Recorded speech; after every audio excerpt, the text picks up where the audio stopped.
The pervert's laughter echoed off marble and gold. Champagne exploded across white fabric. Deliberate, vicious. And the room swallowed its gasp.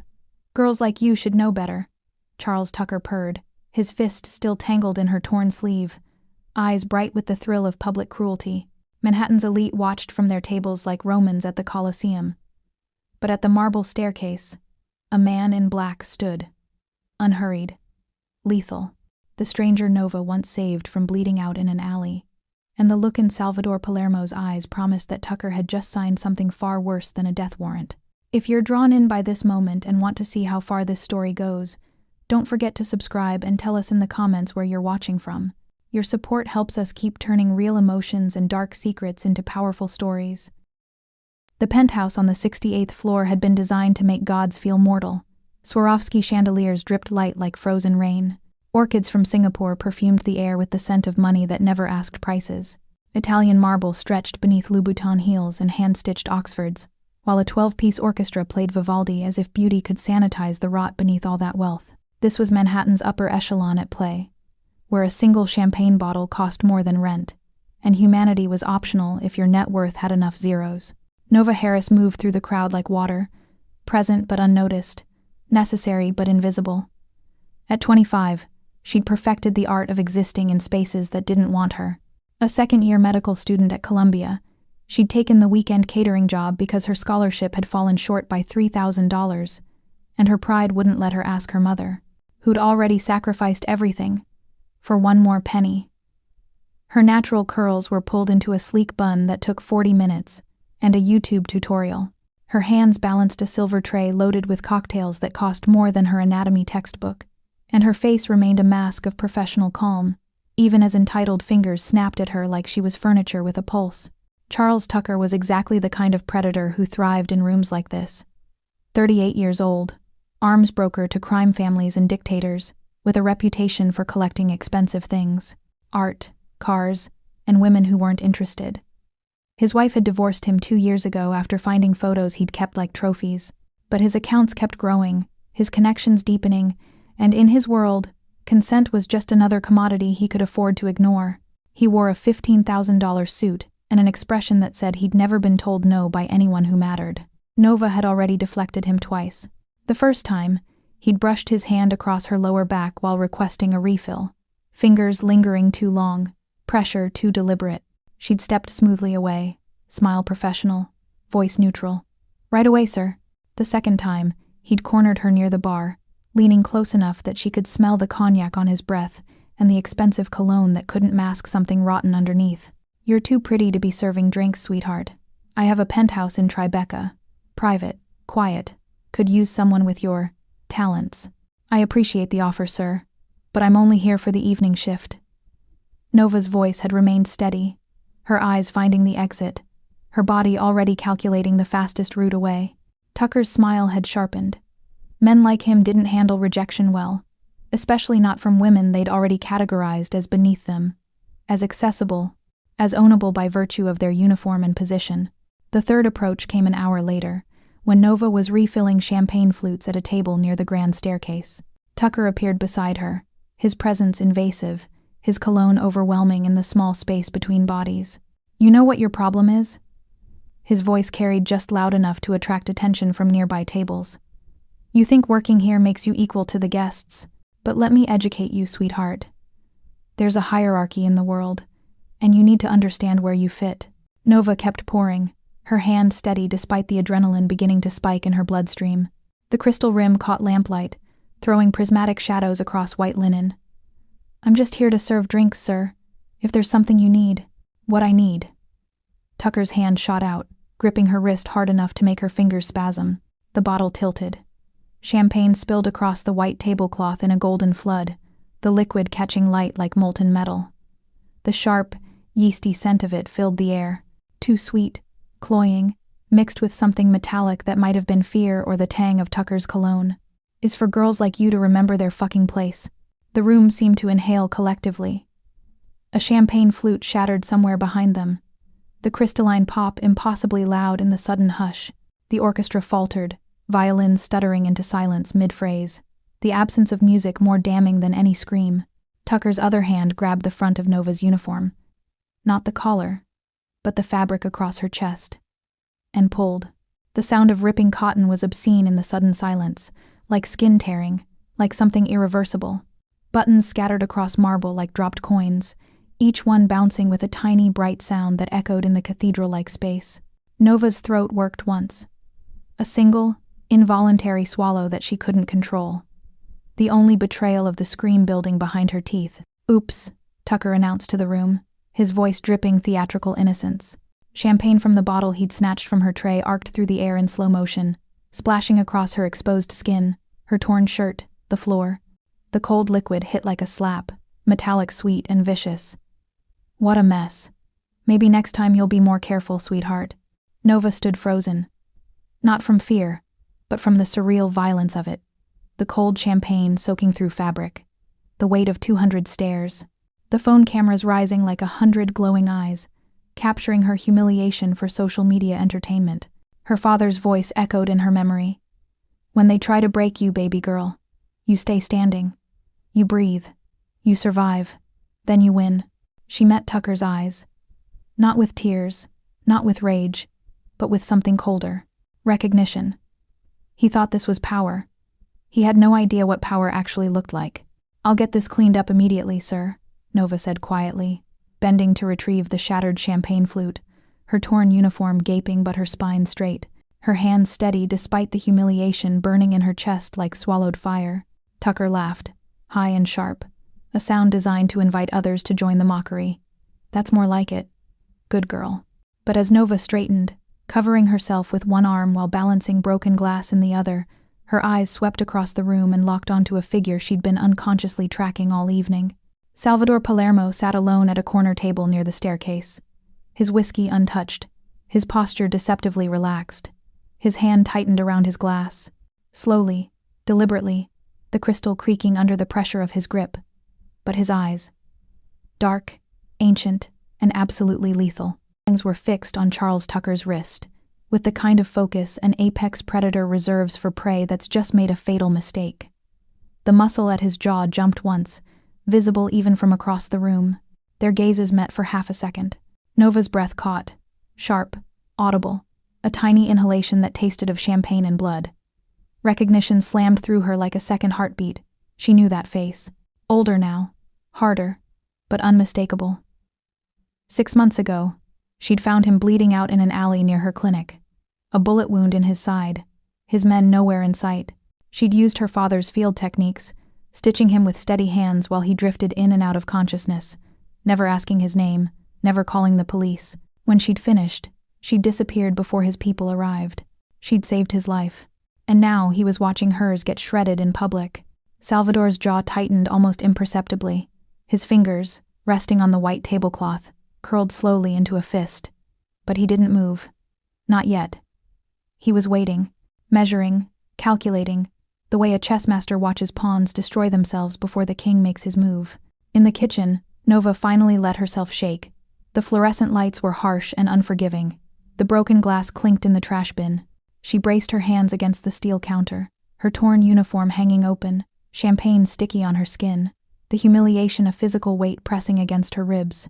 The sous chef, a kind-faced woman in her 50s, appeared with a fresh uniform. "Honey, are you all right? That man should be arrested. Do you want me to call?" "I'm fine," Nova said automatically. The lie practiced and smooth. Just need a minute. But she wasn't fine. Something had shifted inside her. Not breaking, but hardening. Like carbon under pressure, transforming into diamond. 20 minutes ago, she'd been invisible. Now she'd been marked, humiliated, reduced to entertainment for people who'd never worked a day that left their hands bleeding. Nova exhaled slowly, deliberately, forcing the air from her lungs until they burned. The smell of industrial soap and stainless steel filled her nose. Clean, sharp, nothing like the cloying sweetness of champagne. The smell of blood that night was cleaner than champagne. 6 months earlier, rain hammered the alley in sheets, mixing with something darker pooling beneath the man's body. The air smelled of copper and rain-soaked concrete. Pure, honest, nothing hidden. Nova had almost missed him. Just another shadow among garbage bags, until she'd heard the wet, labored breathing that her training recognized as tension pneumothorax. She'd dropped her backpack, her exhaustion evaporating into clinical focus. "Sir? Can you hear me?" His eyes had opened, dark, alert despite the blood loss, calculating even in extremis. "Don't." His voice rasped. "Don't call anyone. You've been shot. You need a hospital." "No hospitals. No cops." His hand had grabbed her wrist with surprising strength. "Please." Nova should have run. Should have called 911 anyway. Should have done any of the things a rational person would do when finding a gunshot victim who explicitly refused help. Instead, she'd assessed. Entrance wound right flank, no exit. Likely missed major organs but significant bleeding. Pulse thready but stable. Airway clear. Her father's voice had echoed from 1,000 childhood lessons. Sometimes, baby girl, you save the life first and ask questions never. She'd used her backpack's contents. A clean t-shirt for packing, her jacket for pressure, her student ID as a makeshift occlusive dressing. Her hands had worked with the muscle memory of a surgeon's daughter raised in emergency rooms where gang violence and poverty made rules flexible and ethics gray. "Stay with me," she'd murmured, her fingers checking his pulse, her phone's flashlight revealing a face carved from dangerous angles and dark certainty.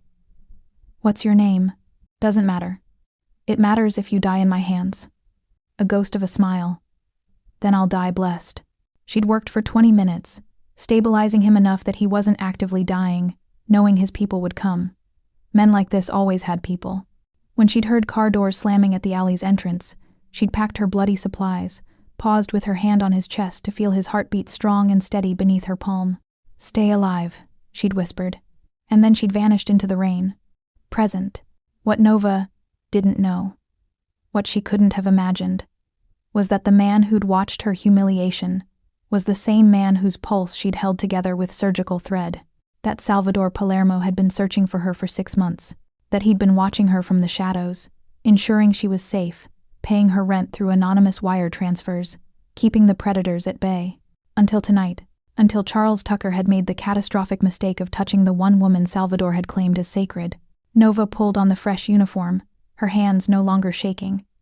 She'd survived worse.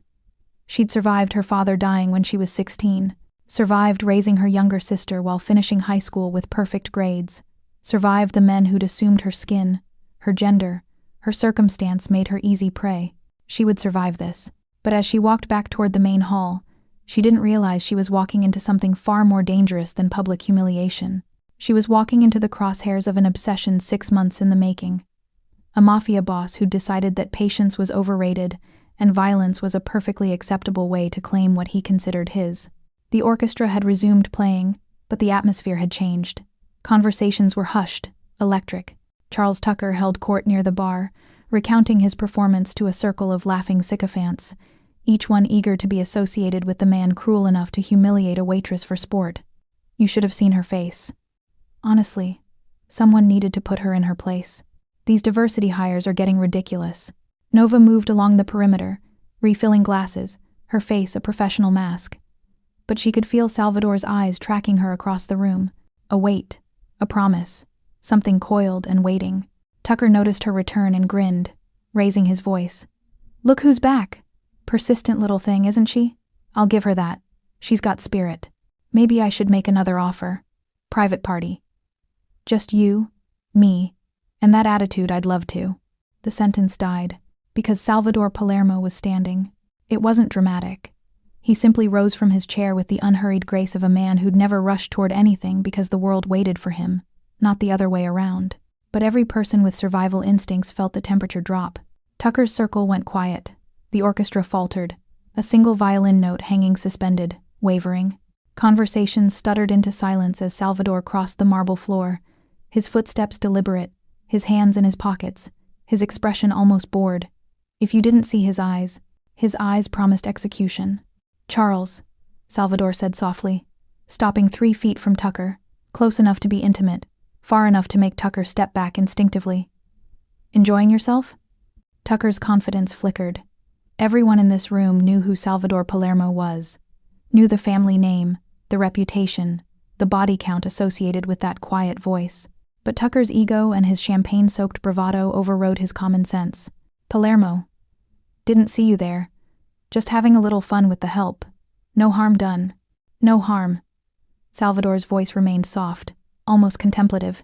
You tore her uniform, assaulted her in front of 200 witnesses, but no harm. Jesus, it was just a joke. She's fine. These girls are tougher than they. Touch her again. The command was spoken so quietly that only Tucker and the closest observers heard it. But the weight of it, the promise embedded in those 3 words, made Tucker's face go pale. What? I said. Salvador took 1 step closer, and Tucker stumbled backward, bumping into the bar. Touch her again. Right now. I want to see if you're as brave with me watching as you were when you thought she was alone. The room held its breath. Tucker laughed. High, nervous, his bravado cracking. Come on, Palermo, don't be dramatic. It's not like she's your. The gunshot was impossibly loud in the enclosed space. Champagne bottles exploded behind the bar, glass erupting in a shower of glittering shards. The sound like ice breaking, like crystal screaming. Liquid gold sprayed across mirrors, across expensive suits, across Tucker's face. The orchestra's strings shrieked into silence. Someone screamed. Tucker collapsed to his knees, clutching his shoulder, blood flowering across his expensive shirt like a crimson rose blooming in fast forward. Salvador hadn't even pulled his weapon fully from his jacket. The gun had spoken through fabric, smoke rising from the exit hole, his expression unchanged, bored, almost, as if shooting a man at a charity gala was no more interesting than ordering coffee. He crossed to Nova in 3 strides, removed his jacket, and draped it over her shoulders with surprising gentleness, covering her torn uniform.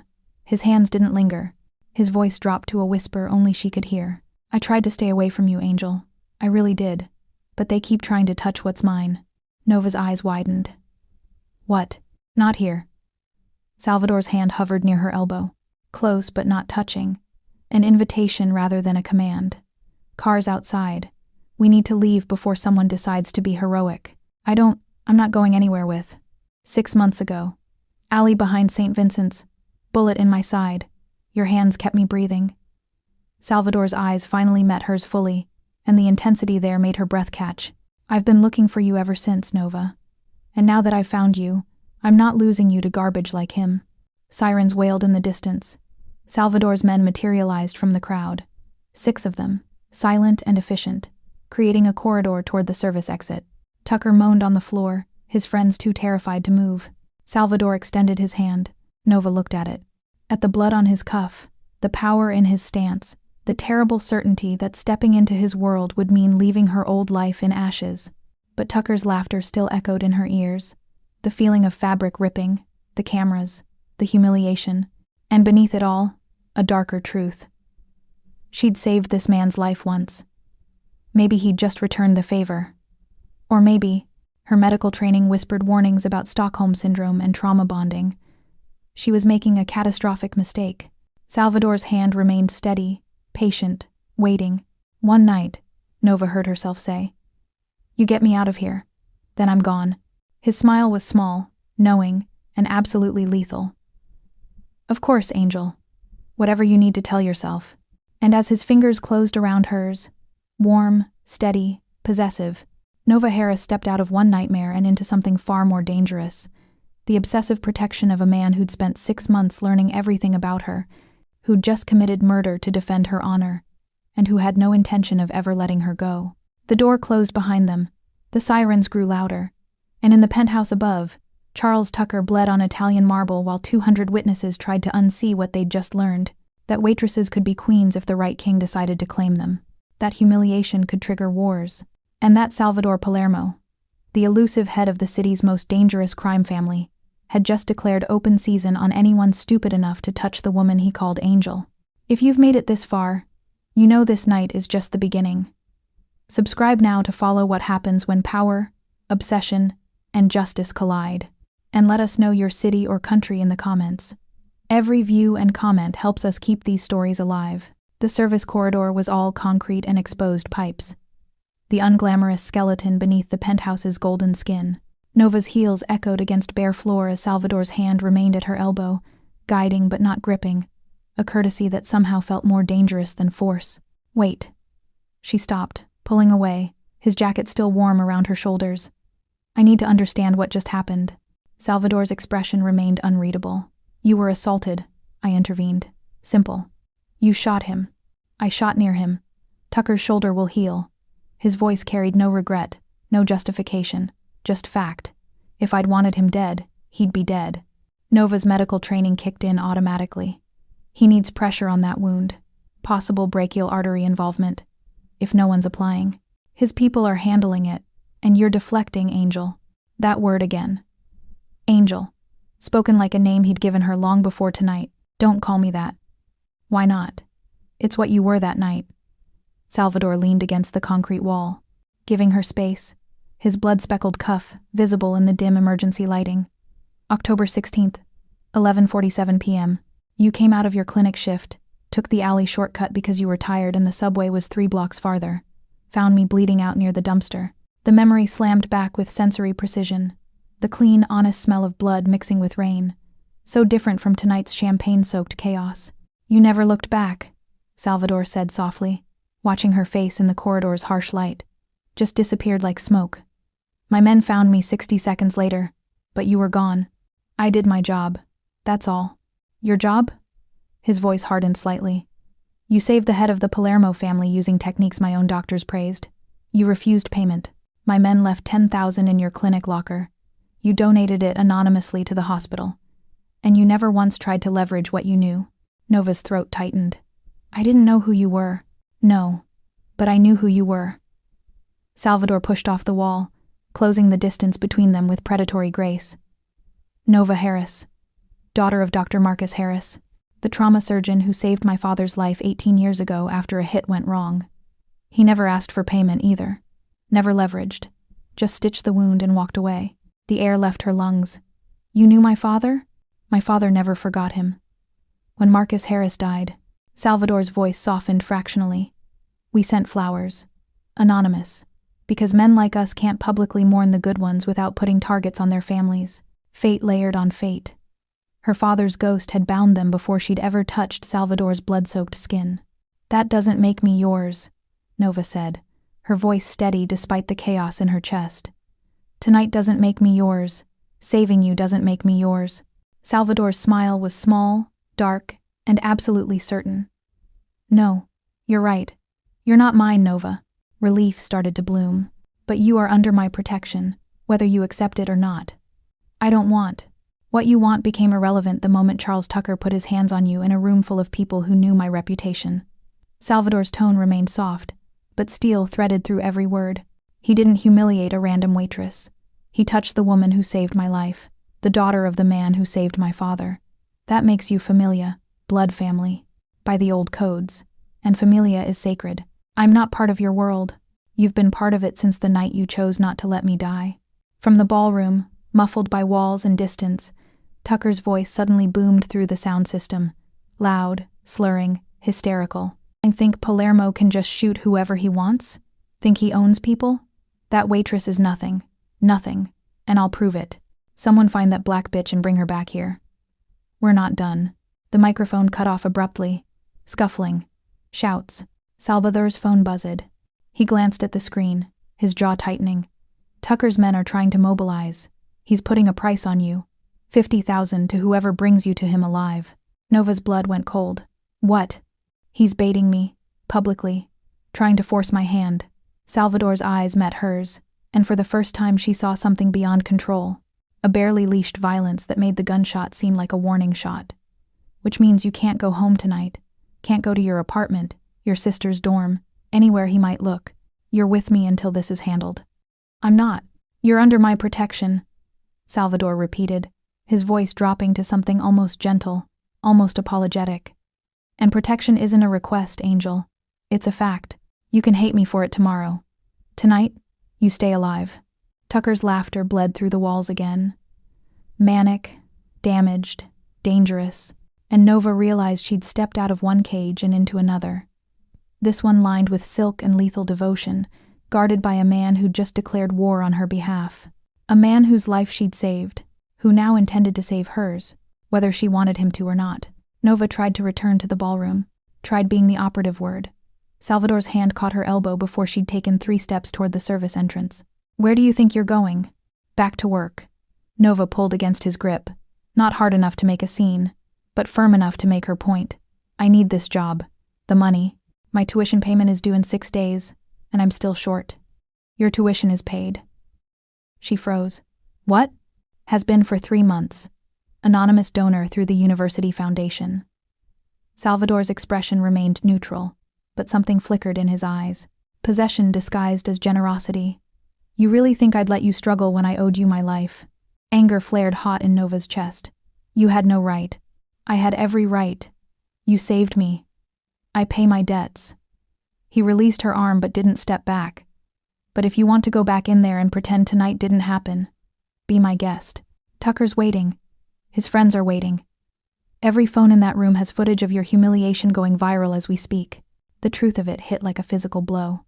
She was already ruined, at least in the eyes of Columbia's administration, which frowned on students whose faces appeared in tabloid scandals involving mafia violence and torn uniforms. I can't just leave. They won't pay me for tonight if I... Salvador pulled out his phone, typed something, and showed her the screen. A wire transfer confirmation. $5,000 to her account. For your trouble. Consider it hazard pay. I don't want your... Then donate it. Burn it. I don't care. Salvador pocketed the phone, his patience clearly thinning. But you're not going back in that room, Nova. Not while Tucker's still breathing my air. Before she could respond, a man appeared from the shadows of the corridor. Tall, lean, with eyes like surgical steel and a face that had forgotten how to smile. Boss. Tucker's making noise. Wants an apology. Public. Salvador's laugh was soft and utterly devoid of humor. Luca, this is Nova. Nova. My consigliere, Luca Varsi. He's about to deliver 3 warnings to Mr. Tucker. Standard protocol. Standard? Nova's medical training kicked in. What does that mean? It means, Luca said, his voice carrying the accent of someone who'd learned English as a weapon. We give people 3 chances to make the right choice before we make it for them. Salvador's hand settled on her lower back. Warm, proprietary, gentle enough to feel like a caress. Stay here. This won't take long. Through the service entrance's narrow window, Nova watched it unfold like a stage play. Luca approached Tucker. Now bandaged, drunk, surrounded by nervous sycophants, and spoke quietly. Too quiet to hear, but Tucker's face went from pale to red in seconds. He's asking for an apology. Salvador murmured beside her, his breath warm against her ear. He'd positioned himself behind her, not quite touching but close enough that she felt his presence like heat from a flame. Public. On record. Tucker's response was loud enough to carry. Apologize? To a fucking waitress? Tell Palermo to go to hell. Nova's fingers curled against the window frame. Salvador's hand found hers, briefly, his thumb tracing her knuckles before releasing. That's one. Luca stepped away, phone to his ear. 30 seconds later, Tucker's phone rang. Nova watched the color drain from his face as he listened, his hand gripping the bar rail hard enough to whiten his knuckles. What just happened? Nova whispered. His shipment from Odessa. 40 million in military-grade hardware waiting at port.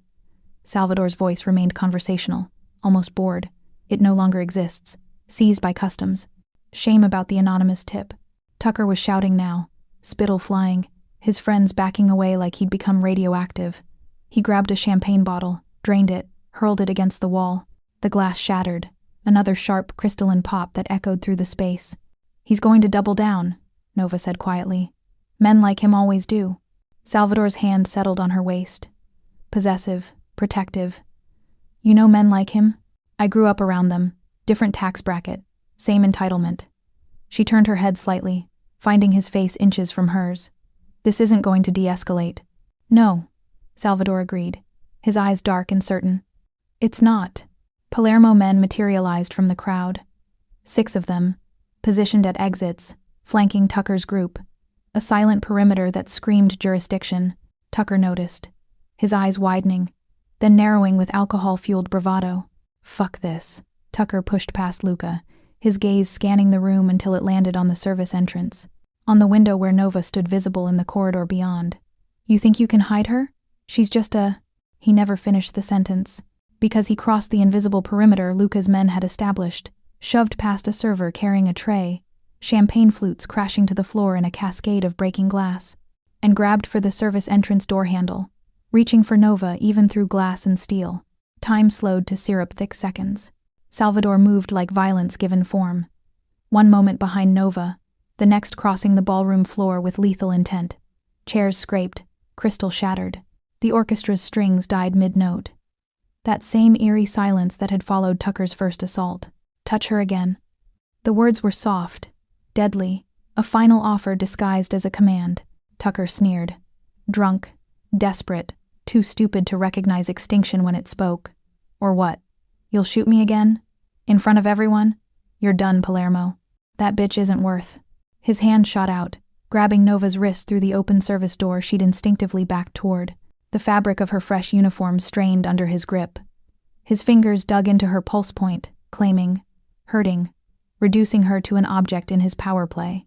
Nova's pulse hammered against his fingers, visible, vulnerable, betraying the calm she tried to maintain, and Salvador's world went red. The gunshot was impossibly loud. Champagne bottles exploded behind the bar in a cascade of glass and gold liquid. Tucker's shoulder bloomed crimson, his scream cutting through shocked silence. He collapsed, his grip on Nova releasing as he clutched the wound, blood seeping between his fingers. Salvador was there in 3 strides. He removed his jacket, blood-speckled, expensive, still warm from his body, and draped it over Nova's shoulders with a gentleness that contradicted the violence humming through him. His hands lingered on her shoulders, his breath warm against her temple, his whisper for her alone. They keep touching what's mine. Nova's heart hammered against her ribs. Fear and something darker, something that recognized the possessive claim in his voice and didn't entirely hate it. Sirens wailed in the distance. Salvador made a gesture. Subtle, efficient. Every door in the penthouse locked simultaneously with pneumatic hisses. Palermo control, absolute and unquestioned. Luca, Salvador said calmly, never taking his eyes off Nova. Clean this up. No one leaves until phones are collected and stories aligned. Tucker gets medical attention. Then he gets delivered to his people with a message. She's off limits, permanently. And if they refuse the message? Luca asked. Salvador's smile was all teeth and no warmth. Then we send it again. Louder. 20 minutes later, the ballroom was a choreographed masterpiece of controlled chaos. Medics, clearly on Palermo payroll, and worked on Tucker with professional efficiency while phones disappeared into evidence bags. Witnesses received discreet envelopes, and the orchestra packed instruments with hands that had learned not to see.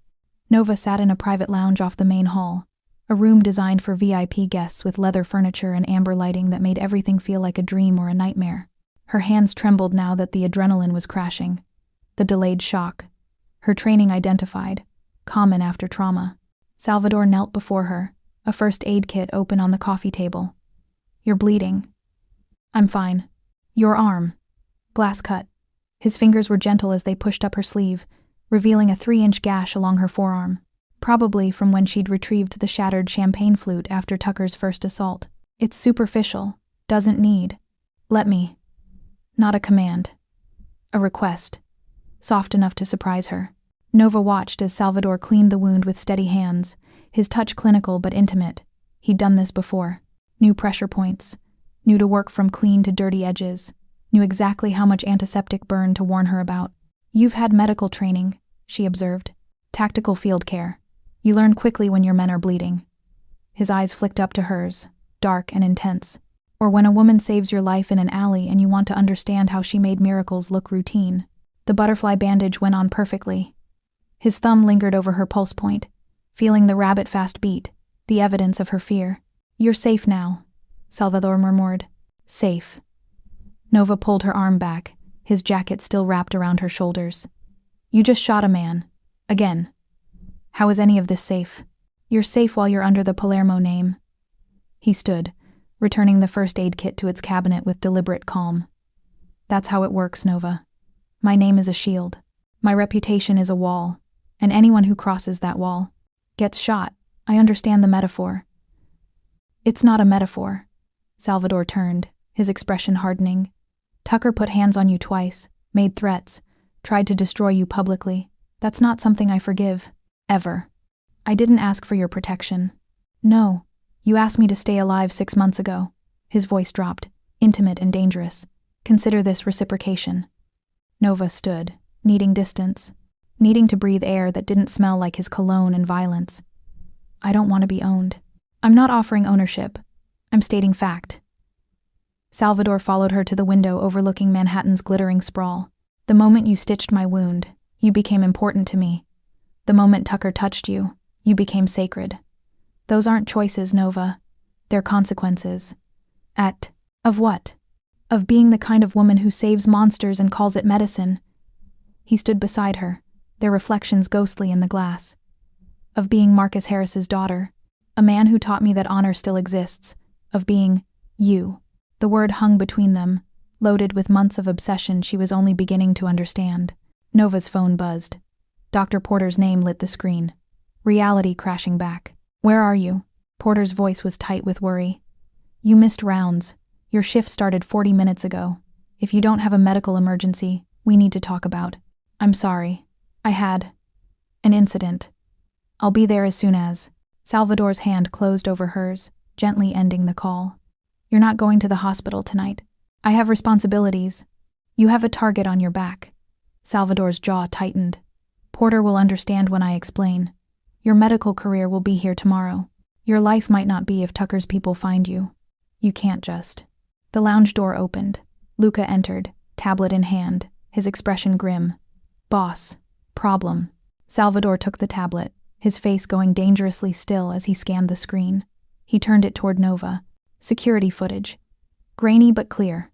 Tucker's men. 5 of them. Surrounding the venue's parking structure. Armed. Organized.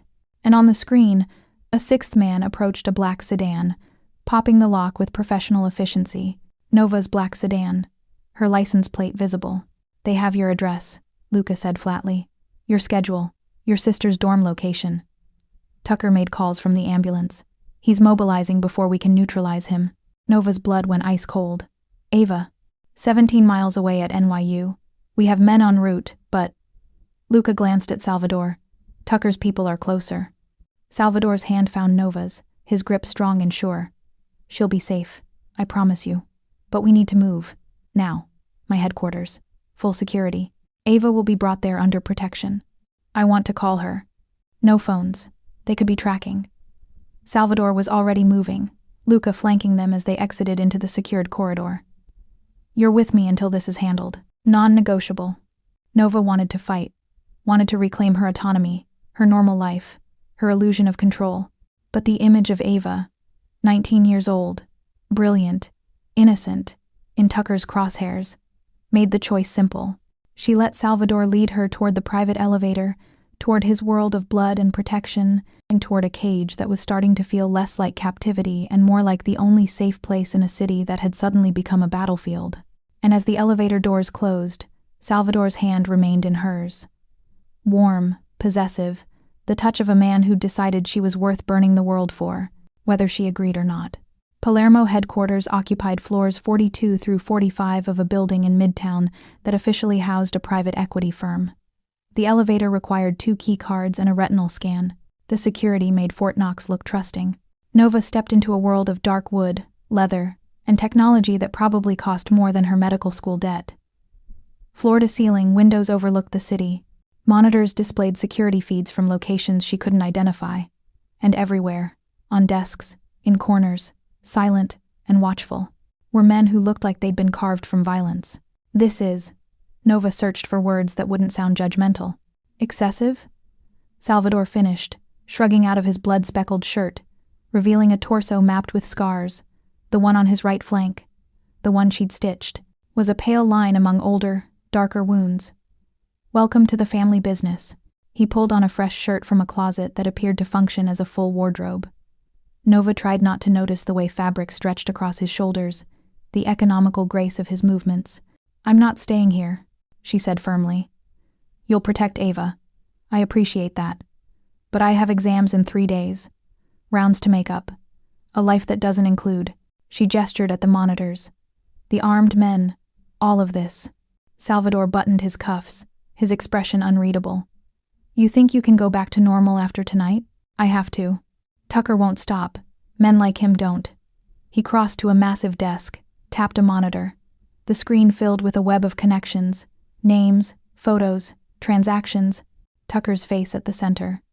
He's not just an arms broker. He's leverage for 3 families. Attacking him means attacking them, and they'll retaliate. Then why did you? Because he touched you. Simple. Absolute. Some things are worth wars. Luca entered, phone to his ear, speaking rapid Italian. He ended the call, met Salvador's eyes. Ava's secure. She's in the car. ETA 12 minutes. But boss, there's a problem. What kind? Tucker's putting feelers out, not for retaliation, for information. Luca pulled up a file on another screen. He's asking questions about Nova's family, specifically about her father. Nova's stomach dropped. Why would he? Because he's smart enough to know that shooting him wasn't random. Salvador's jaw tightened. He's digging for connections, trying to understand why you're important enough to me that I'd risk a war. My father's been dead for 9 years. There's nothing to find. Your father, Salvador said quietly, saved my father's life. That's documented in our family records. Codes, dates, payments offered and refused. If Tucker finds that connection, he'll use it. He'll weaponize your father's memory, your mother's clinic, your sister's future. Nova felt the walls closing in, not the physical ones of this fortress, but the invisible chains of debt and honor and violence that had been wrapping around her since the night she'd chosen to save a bleeding stranger. I won't let you turn Ava into. She's already part of this. Salvador's voice was gentle but implacable. The moment you became important to me, everyone you love became collateral. That's the reality. I'm not asking you to like it. I'm telling you how it is.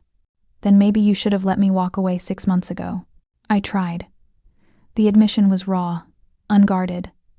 I tried for 6 months, watched you from a distance, made sure you were safe without interfering. But tonight, when he grabbed you, Salvador's hands fisted. I stopped being able to pretend I could stay away. The door opened. Ava burst in. 19. Brilliant. Furious. With 2 Palermo guards flanking her. Nova, what the hell is going on? These men showed up at my dorm saying you were in danger, and Ava stopped, taking in Nova's haunted expression. Salvador's predatory calm, the monitors displaying violence potential in real time. Oh my God, what did you do? She saved someone's life, Salvador answered before Nova could. And I'm repaying the debt.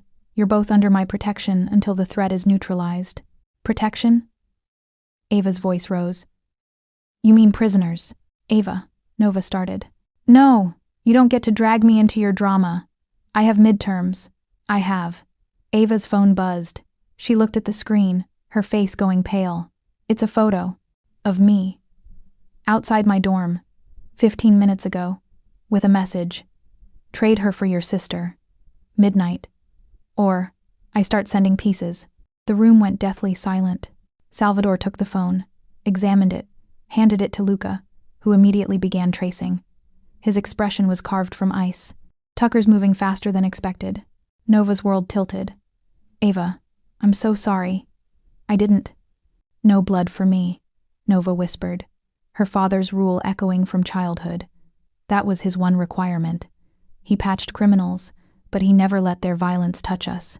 Your father's rule, Salvador said, his hand finding hers, their fingers intertwining with a naturalness that should have felt wrong but didn't, was beautiful, noble, and utterly impossible to maintain once you stepped into my world. Then I'll step out. Too late, Angel. His thumb traced her knuckles. But I'll honor it as much as I can. No blood on you. I'll keep it off your shoes, off your hands, off your conscience. His eyes met hers, dark and certain. But blood will be spilled. That's non-negotiable. The burner phone on Luca's desk buzzed. Unknown number. He put it on speaker. Tucker's voice, slurred but venomous. Palermo, I know you're listening. Here's the deal. The Waitress. Delivered to me, publicly, at the meatpacking district warehouse. Midnight. She kneels. She apologizes. She stays the night. Then I might forget you shot me. And if I refuse? Salvador's voice was deceptively calm. Then I start with the sister. She's pretty. Younger. Probably worth more on certain markets. Tucker's laugh was wet, unhinged. Your move, boss. You have 4 hours. The line went dead. Ava was shaking. Nova pulled her close, her mind racing through scenarios, each one darker than the last. Salvador turned to Luca. Full tactical. I want every man we have. Tucker's warehouse is about to become a graveyard. No, Nova's voice cut through the room. No direct assault. He'll kill her the moment he sees your men coming. Then what do you suggest? Nova met his eyes, her father's training and her own survival instincts crystallizing into a plan. You said Tucker's smart, so we make him think he's smarter. We give him what he wants. Me. But on my terms. Salvador's expression went dangerously still. Absolutely not. It's the only way to get Ava clear and… I said no. His hand cupped her face, tender, possessive, terrified beneath the control. I just got you. I'm not handing you to a man who wants to break you. Then you'll get my sister killed. Nova's voice didn't waver. And I'll never forgive you. Or myself. The monitors hummed. The city glittered beyond bulletproof glass.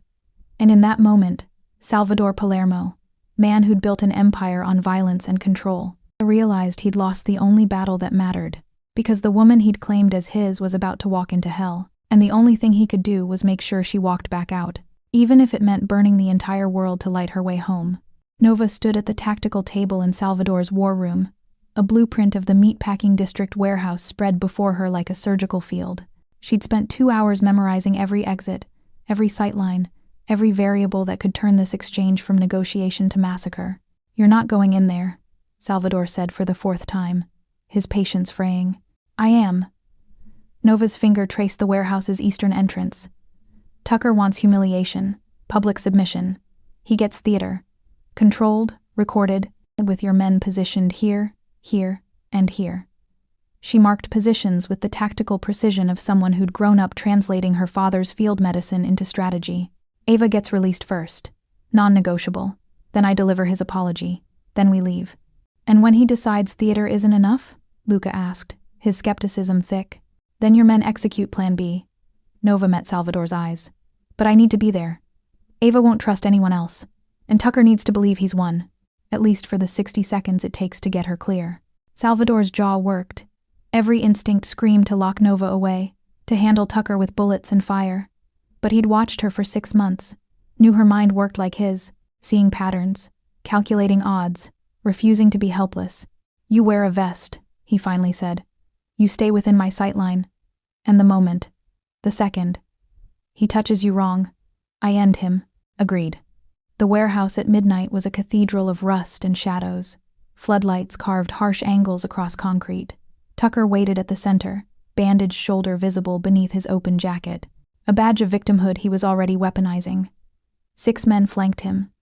Ava knelt nearby, zip-tied but unharmed, fury and fear warring in her eyes.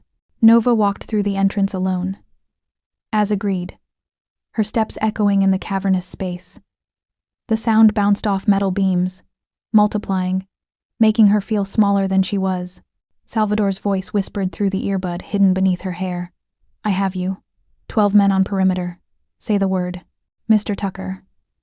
Nova stopped 10 feet away, her voice steady despite the metallic taste of fear coating her tongue. I'm here. Release my sister. Tucker's smile was all teeth and vindication. Not yet, sweetheart. First we discuss terms. You spend tonight with me, voluntarily. And your mafia boyfriend issues a public apology for shooting an unarmed businessman at a charity event. Counteroffer. Nova kept her hands visible, non-threatening. I issue a statement calling the incident a misunderstanding caused by overcrowding and stress. You donate $50,000 to Harlem Medical Center's trauma fund in my father's name, and you leave my family alone, permanently. Tucker laughed. The sound wet and manic, echoing in the empty space. You think you're negotiating? You're the product, honey, not the buyer. I'm the only thing standing between you and a war you can't win. Nova took 1 step closer. The concrete beneath her feet was cold, even through her shoes. Take the deal. Save face. Walk away. For a moment, something flickered in Tucker's eyes. Calculation. Self-preservation. Then, his ego overrode survival instinct. Grab her. The lights died. Darkness swallowed the warehouse. Muzzle flashes strobed like lightning. Palermo teams moving with surgical precision. Nova dropped, muscle memory from her father's drills taking over. She crawled toward Ava's position, found her sister's bound wrists, used the tactical knife Salvador had insisted she carry. Stay down, Nova hissed, covering Ava's body with her own, as bullets carved the air above them. The sound was deafening. Sharp cracks that made her ears ring. the whistle of metal passing too close. A guard, one of Tucker's, stumbled into their path, clutching his side, blood pulsing between his fingers. The copper smell filled the air, mixing with cordite and fear sweat. Nova's training overrode fear. She pressed her hands to the wound, applied pressure, her voice calm. Steady. Breathe. You're not dying tonight. The man's eyes widened, shocked that his enemy's woman was saving his life. Lights flooded back. Palermo men had Tucker's crew disarmed, zip-tied, subdued. But Tucker himself was gone. A service exit hanging open, the sound of a car engine roaring into the night. Salvador appeared beside Nova, his weapon still drawn, his eyes scanning her for injury. Then, he saw what she was doing, hands covered in blood, stabilizing a man who'd tried to kidnap her, her focus absolute. "You're okay?" His voice was rough. "He needs a hospital. Arterial bleeding. 5 minutes, maybe less," Salvador signaled. Medics moved in.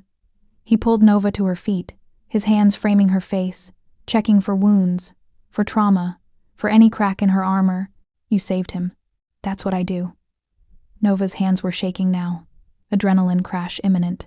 On the far wall, carved into concrete with something sharp and desperate, Tucker's final message: "You can't own what won't stay." Salvador read it, his expression going dangerously still. "He's wrong." "Is he?"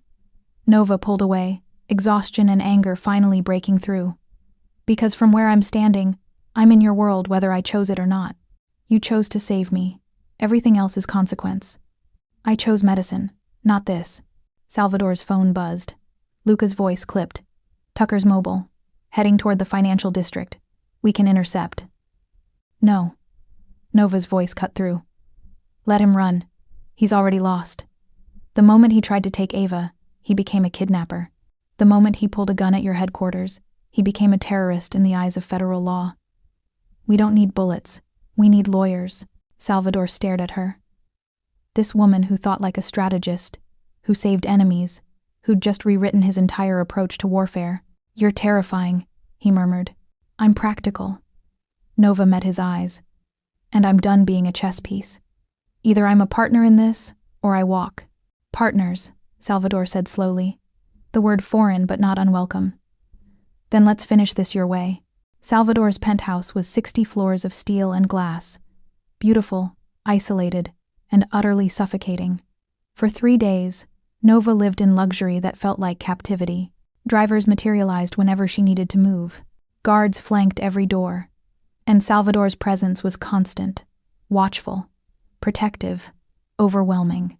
On the 4th morning, Nova found him in the kitchen, cooking. "You cook?" She stood in the doorway, wearing his shirt, the one he'd left on her chair the night before, still warm from his body heat. Eggs, coffee, basic survival. Salvador didn't turn, but she saw the tension in his shoulders ease at her voice. "You slept." "You slept. 3 hours. Better than the first 2 nights." She moved to the counter, accepting the mug he slid toward her. Black, no sugar. He'd learned her preferences through observation. "This has to stop, Salvador." "The coffee?" "The cage." Nova set the mug down. "Protection that feels like prison. Drivers who are actually guards. A penthouse with bulletproof glass and biometric locks. I can't breathe." Salvador finally turned, his eyes dark and tired. "Tucker's still out there. His people are being systematically dismantled by your lawyers and the FBI. Luca showed me the reports. Tucker's assets are frozen. His contacts are fleeing. He's finished." Nova crossed her arms. "So when does my life go back to normal?" "It doesn't. Simple, brutal, honest. That night at the gala changed everything. You're connected to me now. That connection has consequences. I didn't ask for this." "No. You asked me to stay alive." Salvador moved closer, his hand reaching for hers, then stopping, seeking permission. 6 months ago, you made a choice. I'm making one now. I should have left you alone. Should have paid your debt from a distance and never spoken to you. But I couldn't. Why? Because I'm selfish. The admission was raw. Because the moment you touched me, spoke to me, saved me, I knew. You were different. Sacred. Mine. I'm not property. No." He finally closed the distance, his hand cupping her face with devastating gentleness. You're the woman who haunts every thought. Who makes me want to be something better than a man built from violence? Who saved my life and didn't ask for anything in return? His thumb traced her cheekbone. I don't own you, Nova, but I will protect you, even if you hate me for it. That night, Nova woke gasping from a nightmare. Tucker's hands, ripping fabric, cameras flashing. She found Salvador sitting in the chair beside her bed, fully dressed, watching her sleep with eyes that never quite closed. How long have you been there? Since you fell asleep. 2 hours. No apology in his voice, just fact. That's possessive, obsessive, unhealthy. Salvador's smile was tired. I know what I am, Angel. But when you stop breathing in your dreams, I need to be close enough to wake you. That's non-negotiable. Nova should have been disturbed. Should have demanded boundaries. Instead, she felt something dangerous unfurl in her chest. Safety, twisted with desire. Come here. Salvador's eyes widened fractionally. Nova, not for that. Just... She pulled back the blanket. If you're going to watch me sleep, at least be comfortable. He moved like a man approaching something breakable. Lay beside her on top of the covers, maintaining space, his body radiating warmth and restraint. Nova turned toward him, her hand finding his. This doesn't mean I'm staying. I know. It doesn't mean I forgive you for taking over my life. I know. But right now, just for tonight, I need to not be alone. Salvador's fingers tightened around hers. Then I'm here, for as long as you'll let me. In the morning, Nova woke alone. But on the bedside table sat a keycard. Glossy, black, with a handwritten note. Elevator access. No restrictions. No guards following. You can leave any time. I won't stop you. S. Nova held the keycard, felt its weight, its promise of freedom. She didn't use it. An hour later, Luca burst into the penthouse, tablet in hand, his expression grim. Boss. Tucker's making moves. Meeting with the Kozlov family tonight. They're fronting him capital for a full strike against our assets. Docks, shipments, processing centers. If they coordinate. When? Salvador was already moving toward the war room. 8 hours. Brighton Beach. Their territory. Salvador met Nova's eyes across the room. I need to handle this. Then handle it. Nova stood. But not alone. And not with bodies if we can avoid them. Nova. Partners. Remember? She moved to the tactical table. Show me what we're working with. The Palermo war room hummed with controlled urgency. Maps covered every surface. Financial records scrolled across screens. Salvador's team, 15 men, each one deadly, waited for orders. Standard protocol, Luca suggested. Hit the meeting. Tucker and Kozlov don't walk out. No. Nova's voice cut through the planning. Tucker wants Salvador to react with violence. It plays into his victim narrative. We give him something else. Salvador leaned against the table, arms crossed, eyes on her. What are you proposing? Nova pulled up Tucker's financial records. Data Luca's team had compiled. His legitimacy comes from shell corporations, defense contracts, political donations that look legal but fund operations through third parties. Her finger traced connections. We expose it. All of it. Federal auditors, IRS, FBI. We don't kill him. We make him radioactive. That takes time we don't have, Luca countered. Then we accelerate. Nova turned to Salvador. You have contacts in federal law enforcement. People who owe you favors. Use them. And Tucker's lieutenants. She pulled up 2 files. Marcus Chen and David Volkov. Both have families. Both are in this for money, not loyalty. Flip them. Offer protection, immunity, new lives. They testify. Tucker collapses. Salvador stared at her. This woman who strategized like a general, who found bloodless solutions to problems he'd always solved with bullets. You really believe this will work? I believe it's worth trying before we start killing people. Nova met his eyes. My father's rule. No blood unless there's no other choice. Your father, Salvador said quietly, would be proud of you. They executed with surgical precision. Federal raids on Tucker's shell companies. IRS audits that revealed money laundering. Chen and Volkov, offered deals by prosecutors, turned state's evidence within hours. By sunset, Tucker was a fugitive, not from Palermo, but from federal charges that guaranteed decades in prison. Then Nova's phone rang. Dr. Porter, her voice shaking. Nova, there's a man here. At the clinic. He has a gun. He's asking for you. Says if you don't come. The line went dead. Salvador's car broke every traffic law reaching Harlem Medical Center. Nova was out before it stopped, Salvador and Luca flanking her, weapons drawn but concealed. Inside, the clinic was eerily quiet. Patients had been evacuated. Dr. Porter stood at the center of the waiting room. Tucker behind her, gun pressed to her temple, his face haggard and desperate. There she is. Tucker's laugh was unhinged. The waitress who started a war. Come closer, sweetheart. Let's finish this. Let her go. Nova's voice was calm, the same tone she'd used in trauma bays, talking down panicked patients. Dr. Porter has nothing to do with this. She has everything to do with it. She's your mentor, your weakness. Tucker's finger tightened on the trigger. You took everything from me. I take something from you. Salvador moved. Weapon rising. Shot calculated. No. Nova stepped between them. Between Salvador's gun and Tucker's desperation. Salvador. Lower it. Nova. Lower it, please. She met his eyes, saw the war raging there. Protection versus trust. Let me handle this. Salvador's jaw worked. Then, slowly, he lowered the weapon. Nova turned to Tucker, hands visible, voice steady. You're right. I took everything. Your reputation, your money, your freedom. All of it. And you want revenge. I understand that. Then you understand why she has to. But killing her doesn't hurt me, Tucker. It makes you a murderer. And you're already facing life in federal prison. Add first-degree murder to that, and you'll never see daylight again. Nova took one step closer. The air smelled of fear, sweat, and desperation.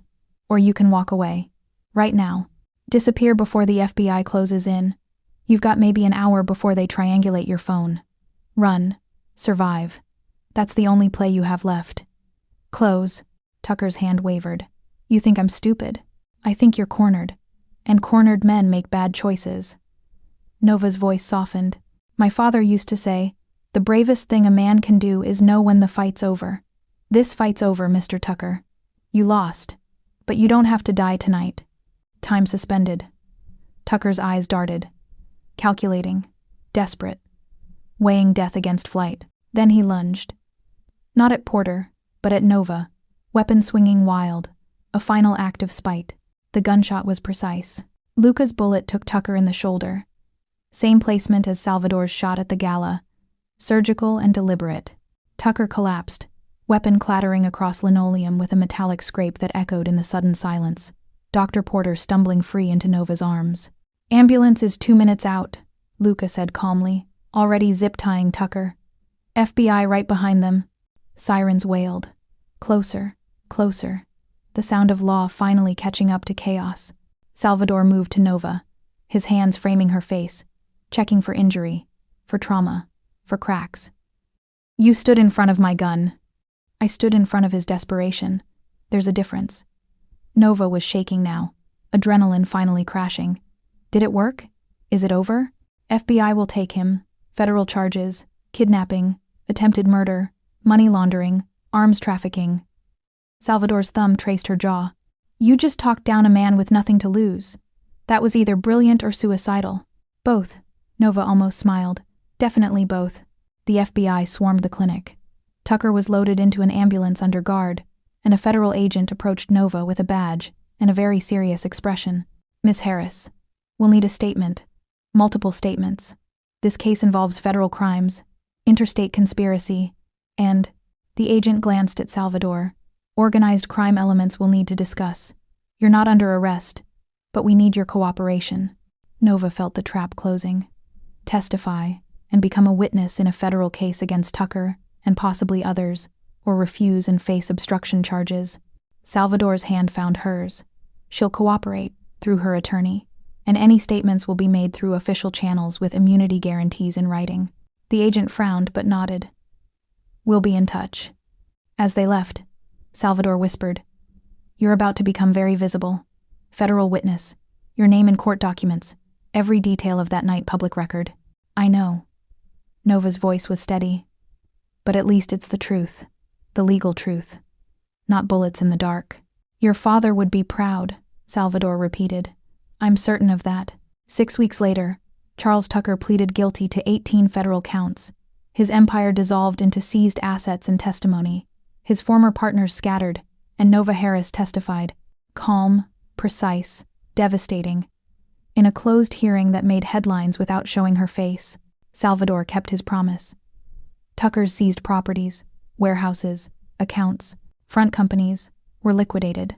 The proceeds funded the Marcus Harris Trauma Medicine Scholarship at Columbia, endowed in perpetuity, dedicated to training doctors for underserved communities.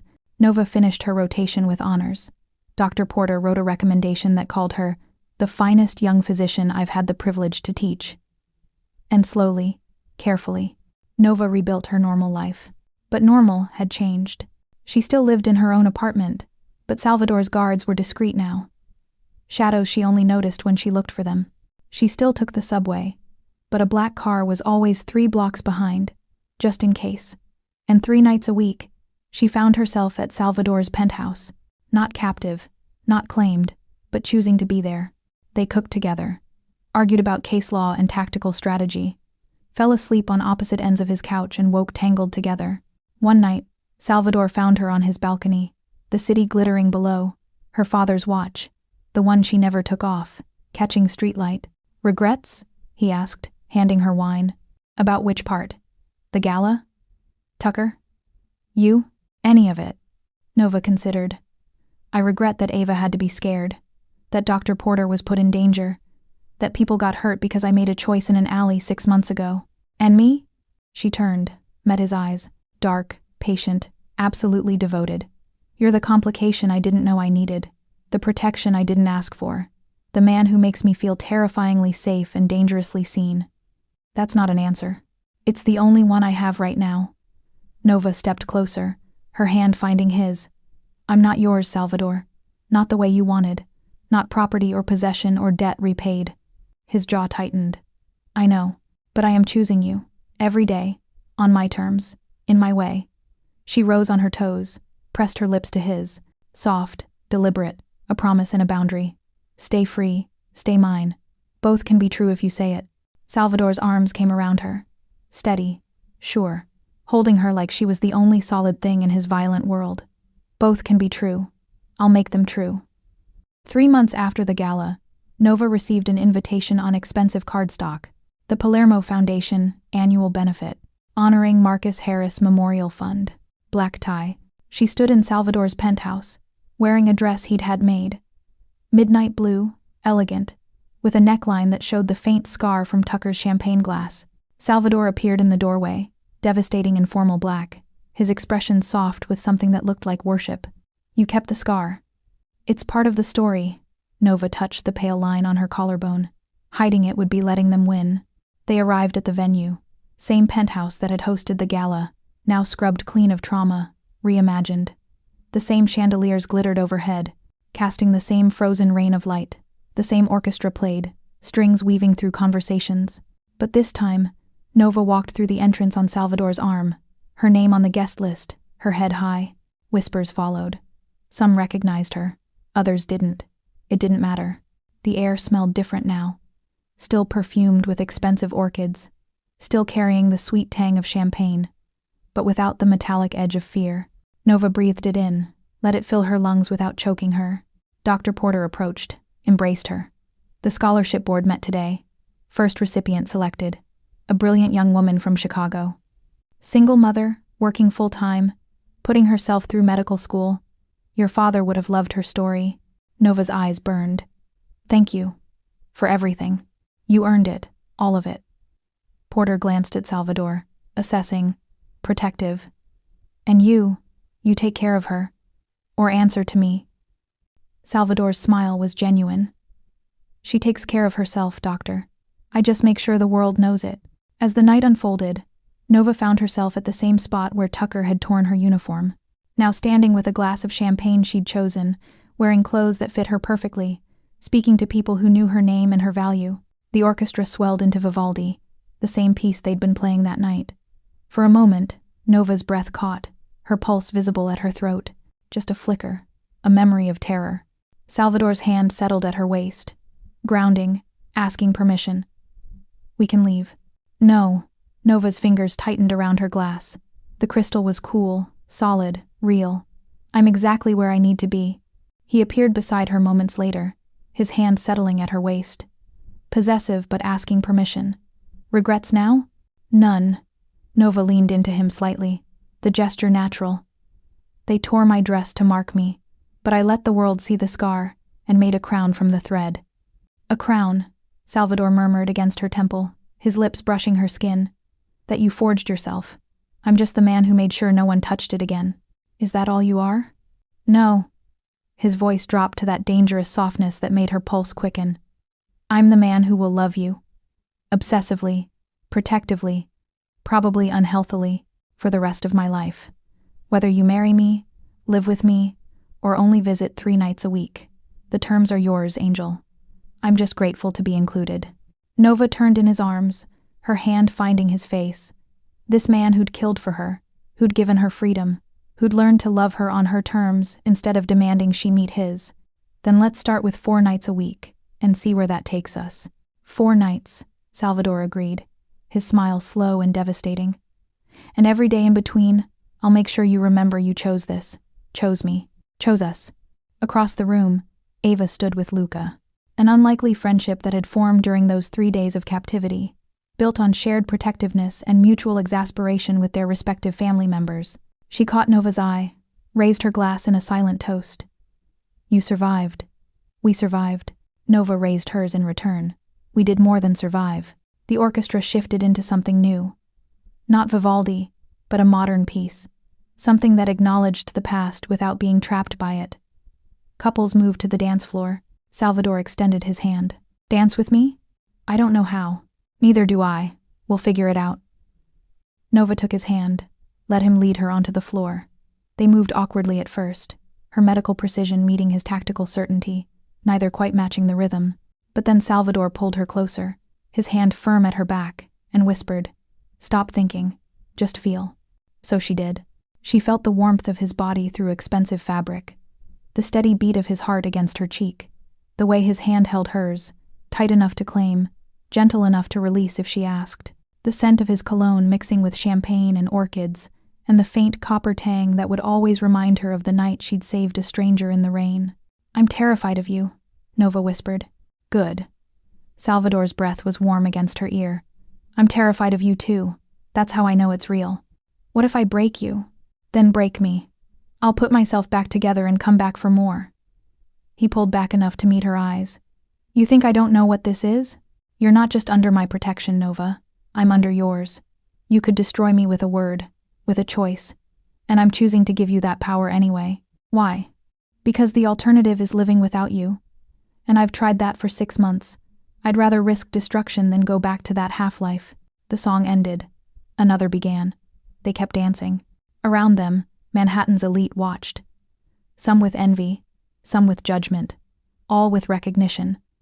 The waitress who'd been humiliated had become the woman on Salvador Palermo's arm. The victim had become the architect of her own resurrection, but Nova barely noticed them. Her attention was on the man holding her, the one who'd made her the center of his violent world and then given her the key to walk away. The one who'd honored her father's memory by funding futures instead of ending lives. The one who'd learned that the strongest cage is the one someone walks into willingly, not because they have to, but because they've finally found someone worth staying for. Later, as the gala wound down and guests departed in their expensive cars, Nova stood at the same window where she'd first locked eyes with Salvador that night. The city glittered below, and different, eternal, full of stories like hers playing out in penthouses and alleys and everywhere in between. Salvador joined her, jacket off, tie loosened, looking more human than she'd ever seen him. What are you thinking? He asked. That 6 months ago, I saved your life in an alley. And tonight, in this same building where I was humiliated, I'm standing beside you as an equal, as a partner. Nova turned to face him. That's not luck. That's not fate. That's choice. Mine. Yours. Ours. And tomorrow? Salvador asked quietly. When the honeymoon phase ends and you remember all the reasons this shouldn't work, tomorrow I'll wake up in my own apartment, go to my shift at the hospital, study for my boards, live my life. Nova's hand found his. And tomorrow night, I'll come back here. Not because I have to, not because you're protecting me, but because I choose to. 4 nights a week, Salvador reminded her, his smile small and genuine. 4 nights, Nova confirmed, with the understanding that the number might change, might increase. Might. She paused, let the weight of possibility hang between them. Become all of them. Eventually. Eventually. Salvador repeated the word like a prayer. I can work with eventually. They stood together in the silence of the empty penthouse, the city breathing below them, the night stretching out with all its dangerous possibilities. And in that moment, Nova Harris, daughter of a hero, savior of a monster, woman who'd survived humiliation and turned it into power, understood something fundamental. Freedom wasn't the absence of cages.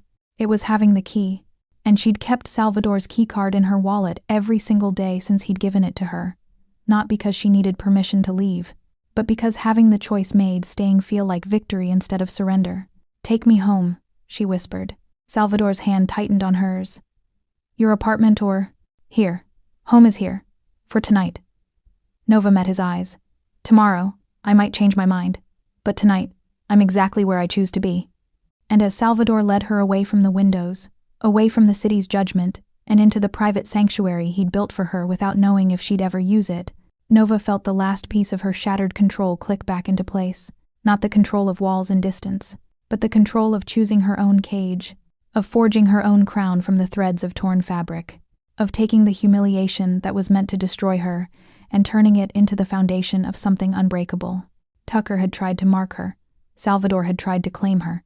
But in the end, Nova Harris had marked herself, with scars worn proudly, with choices made consciously, with a love built on equal terms instead of desperation or debt. The smell of champagne no longer made her flinch. The sound of tearing fabric no longer haunted her dreams.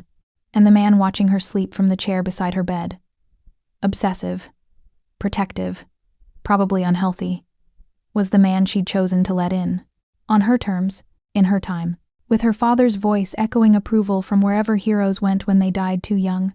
When they try to break you, baby girl, you stay standing. You breathe. You survive. Then you win. Nova had done more than win. She'd rewritten the rules entirely. And as she drifted toward sleep, Salvador's hand warm in hers, the city glittering beyond bulletproof glass, Nova Harris smiled, because the waitress they'd tried to humiliate had become the queen who'd claimed her own throne. And she was just getting started.